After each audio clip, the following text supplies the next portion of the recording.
শরীর মাছ মাছ করো, ট্যাঙ্ক ভাঙ্গে যাক, কোনো অসুবিধা নাই। তোমার আরো 100 বার করতে হবো। তুমি তো এই গ্রামের মধ্যে আমার অপমান করে ছাড়ছো। আমি হইলাম গিয়ে গ্রামের নতুন মাতবার সাহেব, তুমি গ্রামের মানুষের সামনে আমার কান ধরে উঠবস করাইছো। আমি জানতাম আমার জীবনে এসেবার হবে না। আমার সুখ নাই, আমার এখন কেউ নাই, কিচ্ছু নাই। আমি ঠিক করছি না খায় খায় মরে যাব। আমি বুঝছি আপনার মনের কথা। আমার মতন গরিব মানুষের বাড়িতে খাইতে আপনার মান সম্মানে বাজে। এই দেখ তো কথা কইতেন আপনি। ওই মেয়েটা আপনার কাছে ফাইল ছিল, আপনার কাছে ফাইল চাইলে আমরা আমার কাছে পাঠাই দিলাম স্যার। আমার কাছে যখন আসবো তখন আমি আপনার কাছে পাঠাই দিলাম। আপনি তার হলুদ সিংহের মধ্যে ঘুরাই 1 সপ্তাহ ঘুরাইবেন, পারবেন না? কি বলেন স্যার? 1 সপ্তাহ কেন, আপনি বললে 2 সপ্তাহ ঘুরে দেবো স্যার। 1 সপ্তাহ ঘুরানোর পরে যে সময় ডেলিগেটাররা আইব বিদেশি, তখন ঠিক 1 ঘন্টা আগে তারা দিবেন। হ্যাঁ, কিচ্ছু বুঝতো না, কোনো কাজে বুঝতো না, কাজ বুঝাইতে হইতো না, হের তো কোনো আয়ত্তই নাই। আচ্ছা নদী, নেদারল্যান্ডের যে পার্টি এসেছিল তাদের সাথে আপনার মিটিং হয়েছে এবং আপনি রিপোর্টে লিখেছেন অফিসের প্রপার সহযোগিতা পাননি। আমাকে একটু বিষয়টা খুলে বলুন। স্যার স্যার আসলে উনি নতুন তো, বিদেশিদের সম্বন্ধে কিচ্ছু বোঝে না, কিচ্ছু জানে না। বিদেশিদের কিভাবে কথা কইতে হয়, কিভাবে আপনি থামুন, আমি ওর কাছে জানতে চেয়েছি। বলুন। Thank you sir. বদুল সাহেব, আপনার ধারণাটা ঠিক যে আমি বিদেশি ডেলিগেটস কখনো হ্যান্ডেল করিনি, কখনো কাজ করিনি। কিন্তু এটা আপনার ভুল ধারণা যে আমি কখনো বিদেশে যাইনি। একটা সময় ছিল যখন বছরের 2 থেকে 3 মাস আমি লন্ডনে কাটিয়েছি। ওখানে আমার অনেক আত্মীয় স্বজন আছে। ওখানকার মানুষদের ম্যানার্স এবং বিহেভিয়ার সম্পর্কে আমি আপনার চাইতে অনেক ভালো জানি। নদীপ, আপনি লিখেছেন অফিসের সহযোগিতা পাননি। কি পাননি? জি স্যার, আমি সত্যি কোনো সহযোগিতা পাইনি। নেদারল্যান্ডের সঙ্গে আমাদের বিজনেসটা ছিল হচ্ছে সিমেন্টের। আমি পেপারস পেয়েছি জাস্ট ডেলিগেটসদের সাথে মিটিং করার আধা ঘন্টা আগে। কিভাবে আমি স্টাডি করেছি সেটা আমিই জানি। আমি বারবার ফোন করেছি পেপারসের জন্য, কেউ আমাকে পেপারস দেয়নি। পরে আমি নিজে গিয়েছি পরিমল সাহেবের ডেস্কে। তারপরে পরিমল সাহেব আমাকে বলেছেন যে ওকে ফাইন, আমি আপনাকে দিচ্ছি। অবশেষে আমি পেপারস পেয়েছি অনেক লেটে, আমি স্টাডি করতে পারিনি। তারপর আমাকে গাড়ি দেওয়ার কথা ছিল। থামলেন কেন, বলুন। স্যার, মিটিংয়ে যাওয়ার জন্য আমাকে গাড়ি দেওয়ার কথা ছিল, অথচ আমি গাড়ি পাইনি। মাই গড, আপনি তাহলে গিয়েছেন কি করে? সিএনজিতে। স্যার গাড়িটা একটু নষ্ট ছিল স্যার, এই জন্য দিতে পারিনি স্যার। খারাপ ছিল মানে? এরকম একটা ইম্পর্টেন্ট মিটিং এর যে দায়িত্বপ্রাপ্ত, সে ট্রান্সপোর্টেশন পাবে না? কোম্পানির গাড়ি কি একটা? স্যার যান। আসসালামু আলাইকুম স্যার।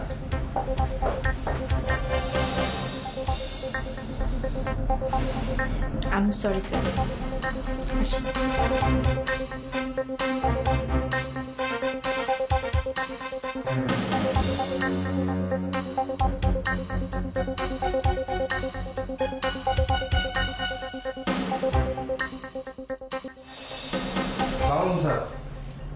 ওয়ালাইকুম সালাম। কি হে হমরা সমরা কাদের মিয়া, কি খবর তোমার? স্যার আল্লাহ দিলে আমার খবর খুব ভালো। ভালো? স্যার আপনাকে সালাম দিচ্ছে। দিছে, ভালো হয়েছে। তুমি যাও, আমি পরে আসতেছি। আরে পরে আসলে হইব না স্যার, এখন যাইতে গেছি। আরে কি এমন ঘোড়া রান্না হয়েছে যে এখনই যেতে হবে? শোনো, আগে চা খাবো, তারপর যাবো। স্যার আপনি বোধহয় বুঝতে পারেন নাই, আপনারা তো বদলুন স্যার ডাকেন নাই, আপনারা ডাকছে এমডি স্যার। কি এমডি স্যার? তুমি আগে বলবো না তোমার এরকম? এতক্ষণ স্যারের কানে পানি গেছে।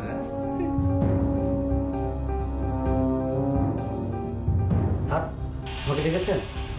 না, দেখছিলাম না। ও মনে পড়েছে, আসিফ স্যার আমাকে ডেকেছে। আচ্ছা স্যার, আসিফ স্যার আমাকে ডাকলেন কেন? আসিফ স্যার ডাকছিল না? হ্যাঁ, কাদের তো আমাকে তাই বলবো। আচ্ছা ঠিক আছে, ডাকছে তো শুনি, আসেন কি বলে শুনেন। আমার কিন্তু আবার রিপোর্ট করিয়েন, কেমন? জি স্যার।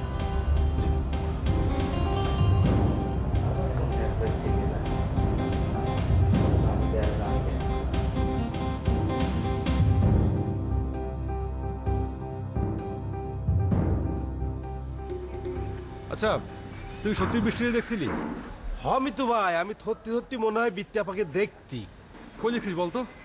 থনো থনো, আমি ওই দিন বললাত্তায় বাতির টান দিয়ে বিদ্যাপালে খুঁজতে গেছি। তাকাইতে তাকাইতে হঠাৎ করলে মনে হইলো একটা মায়া বাতে উইতা তৈলা দিতে বিত্তিয়াপাল মতো। আমি বিত্তিয়াপা কইলে ডাক দিতাতি, কিন্তু থেয়ার থনে না, বাত্তা তৈলা গেল। আমার মনে হয় ওই যে বিত্তিয়াপা ছিল, বুঝতো? এত বড় ঢাকা শহরে আমি কোথায় খুঁজে পাই বলতো? কোথায় খুঁজি? আচ্ছা মিতু ভাই, একটা কথা কই, কি তুমি কোনোদিন বিত্তিয়াপালে নিয়ে গান গাইতো? গান গাইছি মানে? না ওই যে বাংলা সিনেমায় দেখা যায় না, যে নায়ক নায়িকালে খুদার জন্য ঢাকার থলে গান গাইতাতে, লতিয়া বন্ধুলে পিলিতি থিকাইয়া পাতাইয়া গেলি আমায় কোন থাকবলে, এরকম করলে তুমি যদি গান গাও, সেই গান থুই না বিত্তিয়াপা নায়িকা গো মতো তাল্লা তলতা ভাইঙ্গা তোমার কাছে থুই চাইবো।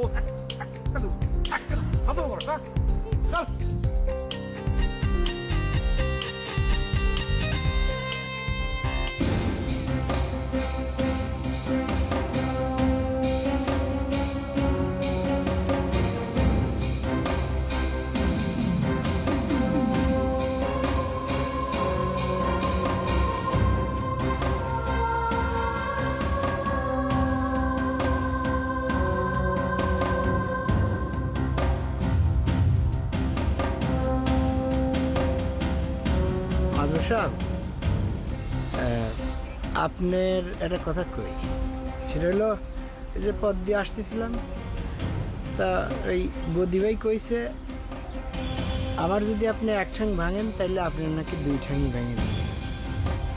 আমি যে তোর 2 খান ঠাং ভাঙতে চাইছি, এটা ওই যে বদি হারান দাদা জানলো কেমনে? সেইটা আমি কেমনে কমো, সেগুলো তো অনেক কান। তো শুনছি আবুল নাকি ভূত পালে। দূর বেটা, এই ভূত আবার পালা যায় নাকি? মায়েরা কলো মাখন ঠ্যাং টুং ভাঙ গেলাম কোনো করে। আপনি তো কইতেছেন পুরান কালের কথা। এই কালে ওই যে পুকুরে যেমন ধরেন মাছ পালে, ইলিশ মাছ, রুই মাছ, তারপরে ওই যে হাঙর মাছ, পাঙাশ মাছ, তিমি মাছ, ওই রকম করে ভূতও পালা যায়। ওই তুই এত কিছু জানলি কেমনে? আপনি কি আমারে অশিক্ষিত মনে করেন নাকি? আমি তো ক্লাস 5 পাস। কষ্ট কি হারাম দাদা, তুই যদি আরো একটু লেখাপড়াটা বাড়ায় করতে পারতি, ধর গিয়া ওই যে 9, 10 পর্যন্ত, তাহলে তো তুই মনে কর যে একেবারে জজ ব্যারিস্টার হয়ে গেছিলি। পড়মু কেমনে? আসলে আমি ক্লাসে গেলেই স্যার খেলে আমার পিটাইতো। তো স্যারের পিটুনির ভয়ে একদিন চিন্তা করলাম যে স্যারের তো একটা শাস্তি হওয়া দরকার। এই জন্যে স্যারের চেয়ারে কাঁঠালের আঠা মাইখা দিলাম। স্যার যেই না বইছে, ক্লাস শেষে স্যার উঠানোর সময় স্যারের লগে লগে তো চেয়ারে ওঠে। স্যার বুঝতে পারছে বিষয়টা যে আমার কাম। স্যার কেবল বেতের অর্ডার দিছে, আর আমি তো মনে করেন যে একদম বেড়া ভাঙ্গা মারিয়ে দিছে এক দৌড়, বুঝছেন? সেই যে আইছি না, আর কিন্তু স্কুলে যাই নাই, বুঝছেন? আমার একটা সম্মান আছে না? না না, মান সম্মান থাকবো না কারে, ও অনেক মান সম্মান আনে, কত বড় বিদ্যান ব্যক্তি আনে। তো কথা হইল গিয়া যে আবুল্লার ভূতে যে আবুল্লাকে খবর খান দিছে, সে ভূতের নাম খান কি? আসলে কোন ভূতে যে কইছে তা আমি কিভাবে কব।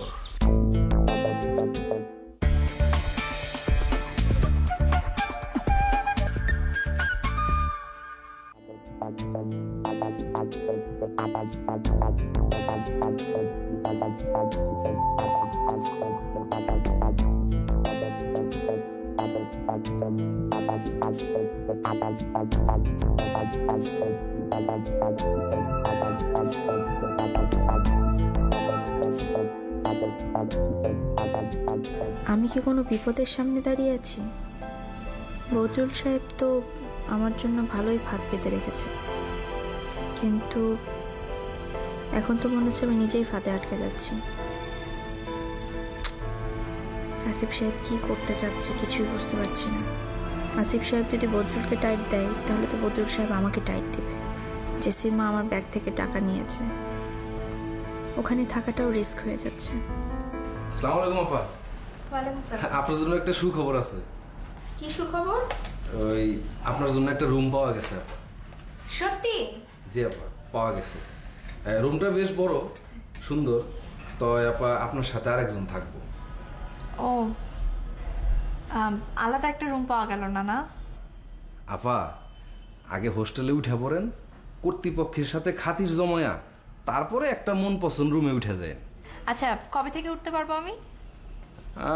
আপনি ইচ্ছে করলে কালকেই উঠতে পারবেন, কিন্তু টাকা অ্যাডভান্স করতে হইব। কত টাকা দিতে হবে? ওই প্রতি মাসে ভাড়া তো 2000, কিন্তু অ্যাডভান্স দিতে হইব 10,000 টাকা। 10,000 টাকা। আচ্ছা ঠিক আছে, আমি আপনাকে দিয়ে দিচ্ছি, আপনি আজই জমা দিয়ে দেন। হ্যাঁ,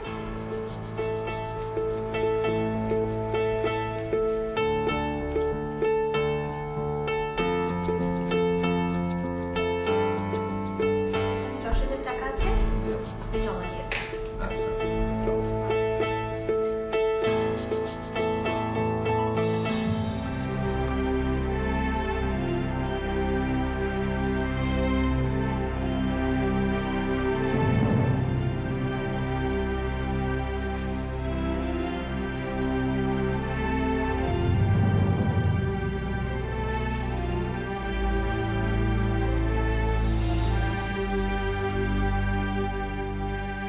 এত বড় শহর, এত এত মানুষ, কই খুঁজবো আপারে? আচ্ছা, আপা এমন কেন? না হয় মা বাবা একটু ভুল করছে, তাই বলে এত কষ্ট দেওয়ার কোনো মানে হয়? আপা জানেও না তার জন্য আমার ফ্যামিলির কি দুর্দশায় পড়ছে। মারে দেখলে আপা নিশ্চয় বুঝতে পারত মা কতটা কষ্ট পাইতেছে, কিন্তু কই সে, কই পাম তারে?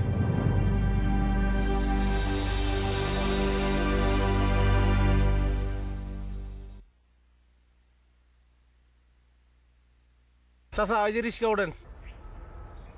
সগির, আমি কেমনে আজিজ সাহেবের সামনে গিয়ে দাঁড়াম? শোনেন চাচা, 20-25 বছর আগে যখন মাইয়া বিক্রি করছিলেন তখন কি জানতেন এরকম রইব? আপনার পোলা গেছে, বউ গেছে, চাচির শরীর খারাপ, আপনি যান, যাই একটু ডাক্তার দেখান। এটা বড়ই লজ্জার ব্যাপার। থন আপনার লজ্জা? আরে গরু বিপদে পড়লে চার পাড়ায়, আর আপনি তো বিপদে পড়ছেন, চার তো আপনারও পাড়ায় তুইব। তুমি বলতেছো আমি যাব? হ, আপনি যাইবেন। মিলন টাকা শহরে একা একা আছে, আপনি গেলে একটু সাহস পায়।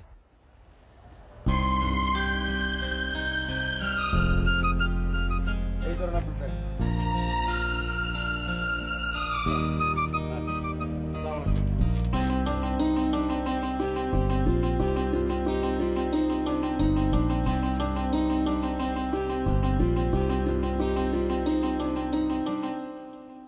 বদরুল ভাই, আপনার 10 মিনিট যদি আধ ঘন্টা হয় তাহলে 1 ঘন্টা কত মিনিটে হবে? আরে ভাই বলিও না, একটা সমস্যার মধ্যে আসছিলাম, তাও আবার ওকে পিছিয়ে মাইয়া লাই 1.5 ব্যাটারি। কি ব্যাপার, আবার প্রেমে পড়েছেন নাকি? আর কি প্রেমের বয়স আসেনি, আর এই সময় এত নাই। বদরুল ভাই, এটা কোনো কথা বললেন? এখনই তো প্রেমে পড়ার আসল বয়স। আরে কইও না, গেছিলাম মাইয়াগারে ম্যানেজ করিবার লাই, উল্টে মাইয়া আরে মাইনকে সিবের মধ্যে হালাই দিছে। কেন? আজ জীবনে প্রথম ওকে মাইয়ার কাছে হারিয়ে গেলাম, বাড়ছিলাম মাইয়াগারে বস করতে আরো হাইলাম না। আর হেতিরে আঙ্গো এমডি সাহেব খুব পছন্দ করে, সমস্যাটা হয়ে গেছে এই জায়গায়। মেয়েটিকে? আর মাইয়াগাকে হেঁটে বাদ দাও, তুমি কি লাইছে এই কথা কও? বদরুল ভাই, আমিও একটা মেয়েকে খুঁজছি, কিন্তু তার ঠিকানা বা কোনো কিছু আমার কাছে নেই। মানে এখন কোন উপায়ে তাকে খুঁজবো বলেন তো? পত্রিকা বিজ্ঞাপন তো? না না, ওসব তো পুরনো পদ্ধতি, মানে ওভাবে আসলে খুব একটা কাজ হবে বলে মনে হয় না। অন্য কিছু উপায় থাকলে বলেন। আরে মিয়া, চাকরি বাদ দিতে তুই মাইয়ারে খুঁজতেছ, ঘটনাটা কি? তোমার তো সুবিধা মনে হয় না? বদরুল ভাই, ঘটনা তো আছেই, সেটা বাদ দেন। এখন কি করলে মেয়েটিকে আমি খুঁজে পাবো সেই বুদ্ধি দেন। আরে আই আছি আর টেনশন লে, এক মাইয়ের যন্ত্রণায় অভিযোগ হইতে পারবেন না, তুই আইছে আরেক মাইয়ের একটা গাড়িতে মিয়া।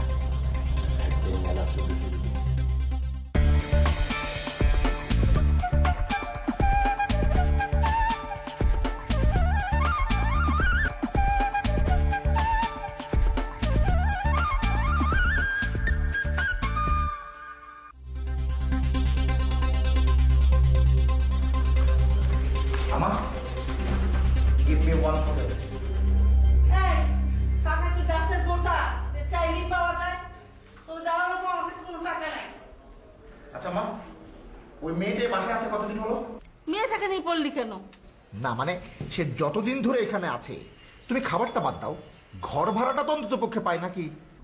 তুই যে মাসে মাসে টাকা চেয়ে নিস, তাতে তোর পেট ভরে না? এই এই শাকচুনি, তুই আমার মাঝখানে কথা বলিস কেন? আমি আম্মার সাথে কথা বলছি, মাঝখানে তুই ঢুকলি কেন আবার? আজকে কি মাথাটা বেশি গরম? বড় ভাই হয়ে ছোট বোনের সাথে কিভাবে কথা বলতে হয় এটাও জানিস না তো? সে আজকের এই পরিণতির জন্য না তুমি দায়ী মা। তোমার আল্লাহ পেয়ে পেয়ে এই ছেলের এই অবস্থা। এই বেরো, বেরো আমার ঘর থেকে। আমি কেন ঘর থেকে বের হব? এই ঘর কি তোর একার? বের হলে তুই ঘর থেকে বের হ।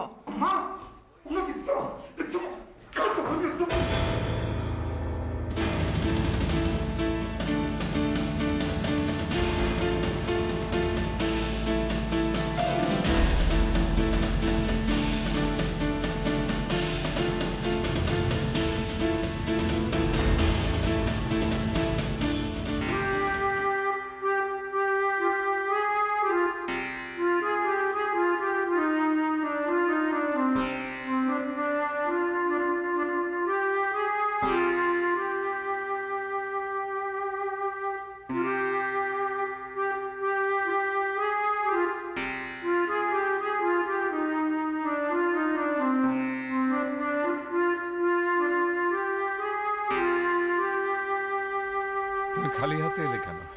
এক কাপ চা নিয়ে আসতে আমার জন্য। তোমার সাথে জরুরি একটা কথা আছে আমার। বলো, জরুরি কথা বলো।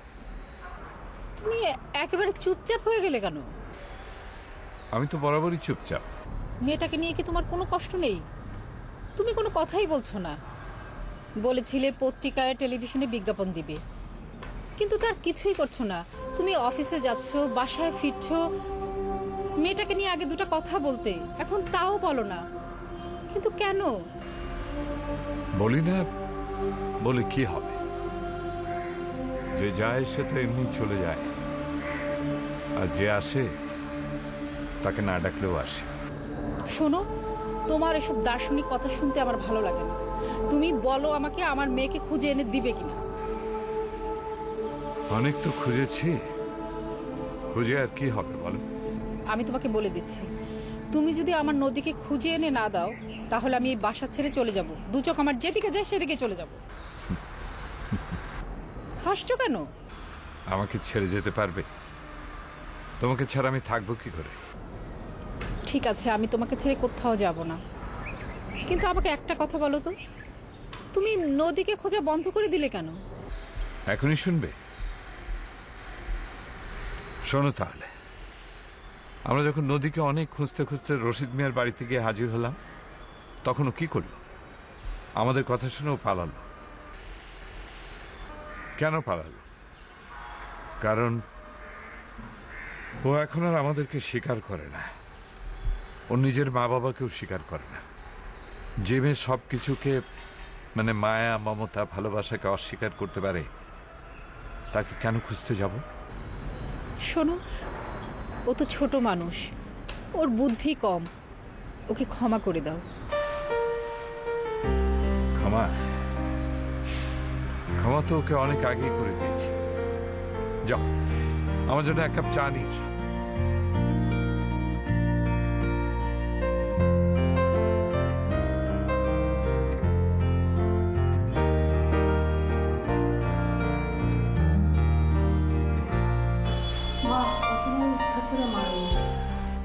আসলে ভাইয়া না আমার উপর রাগ করে মেরেছে আর তোর গায়ে গিয়ে পড়েছে। আই এম সরি দোস্ত। ইটস ওকে, আমি বুঝতে পেরেছি। মানে আসলে হয়েছে কি, ওই যে আমি আর আম্মা একটা ইম্পর্টেন্ট আলাপ করছিলাম, ও মাঝখান দিয়ে বাহাত ঢুকিয়ে দিয়েছে। বিশেষ করে আমি আসলে ইটস ওকে, বললাম তো আমি বুঝতে পেরেছি। যদিও আপনার কাজটা করা ঠিক হয়নি। মা চলো তোমার খাবার দে। না না আন্টি, আমি খাবো না, আমি বাহির থেকে খেয়ে এসেছি। আর আন্টি, আজকে আমি চলে যাব।